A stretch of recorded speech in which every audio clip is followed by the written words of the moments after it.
Hello दोस्तों, अगर आप यूथ मोबिलिटी वीज़ा के लिए अप्लाई करने के लिए सोच रही हैं तो ये वीडियो आपके लिए बहुत ज़रूरी है, क्योंकि आज हम बात करेंगे फंड्स रिक्वायरमेंट के बारे में। यानी कि आप अपने बैंक में कितने दिनों तक कितने पैसे रखने होंगे ताकि आपका वीज़ा रिजेक्ट ना हो। तो और भी कई फंड्स रिलेटेड क्वेश्चन आपसे क्लियर करे जाएंगे, तो इस वीडियो को आप एंड तक जरूर देखिएगा। तो फर्स्ट क्वेश्चन तो सभी का यही बनता है कि कौन सा मोड ऑफ फंड्स चलेगा, क्या आपकी FD चलेगी, क्या आपकी सेविंग चलेगी, कौन सा मोड ऑफ फंड्स चाहिए आपको, क्या आपका करंट अकाउंट चलेगा। तो चलिए जानते हैं इस वीडियो में आपका मोड ऑफ फंड्स कौन सा होगा। तो मैं आपको क्लियर कर देती हूँ, मोड ऑफ फंड्स आपका कोई भी हो सकता है, FD भी हो सकती है, ठीक है, करंट अकाउंट में भी चल सकते हैं और सेविंग में भी चल सकते हैं। तो यहाँ पर ध्यान देने वाली बात यह है कि आप तीनों में से एक को ही चूज करें, चाहे तो आप करंट अकाउंट को चूज़ करें, चाहे सेविंग को, और चाहे सारी अमाउंट आप FD में दिखा दें। ऐसा नहीं होना चाहिए कि 1 लाख आपने FD दिखा दी, 2 लाख आपने करंट में दिखा दिए, 2 लाख आपने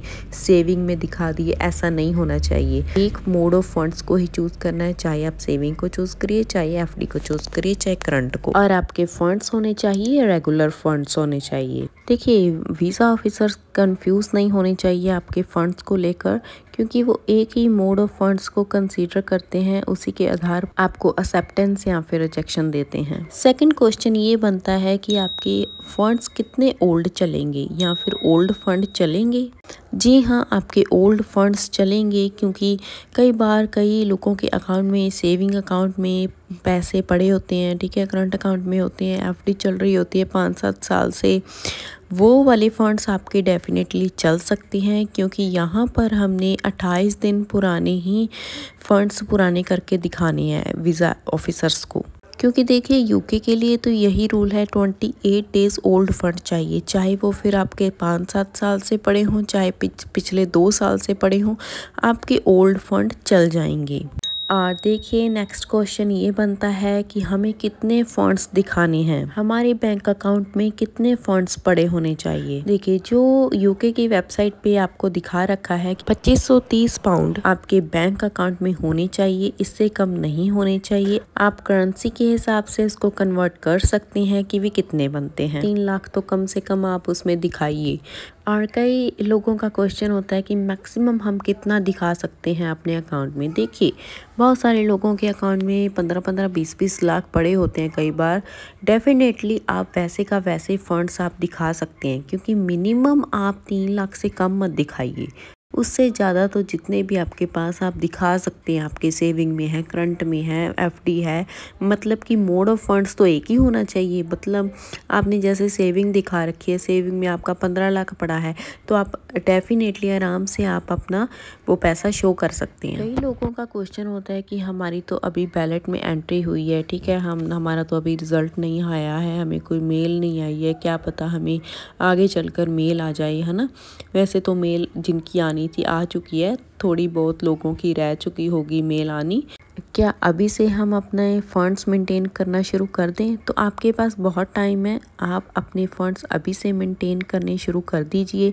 क्या पता आपकी लॉटरी निकल आए और आपके पास सिर्फ और सिर्फ देखिए 3 महीने का टाइम है, ठीक है। इसमें 3 महीने में आपको बहुत कुछ करना होता है, इससे पहले कि आप अपने फंड्स पहले से ही मेंटेन करके चलें, क्योंकि एक काम तो होगा, बाकी काम बाद में होते रहेंगे।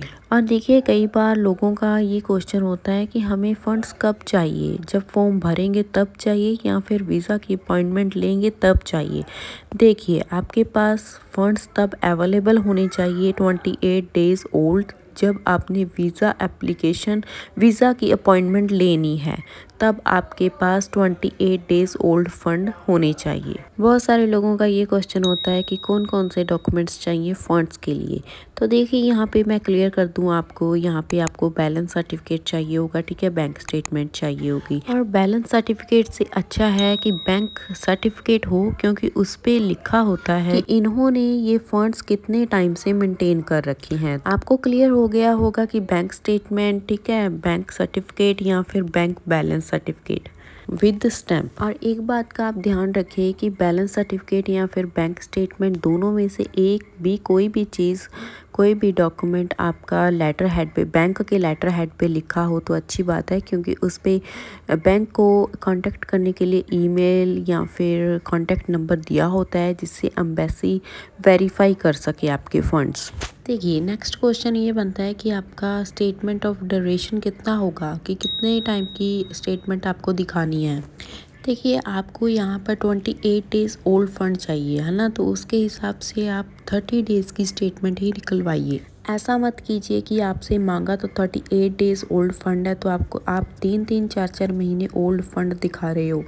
ऐसा मत कीजिए, वो ओवर हो जाता है। ठीक है, आपसे जितना मांगा गया है आप उतना ही प्रोवाइड कीजिए। तो इसका सीधा सा यही आंसर है कि आप 28 डेज़ ओल्ड फंड्स ही आप दिखाइए, लाइक 30 डेज़ की स्टेटमेंट आप दिखाइए। देखिए नेक्स्ट क्वेश्चन ये है कि ये फंड्स हमने कितने टाइम तक मेंटेन रखने हैं।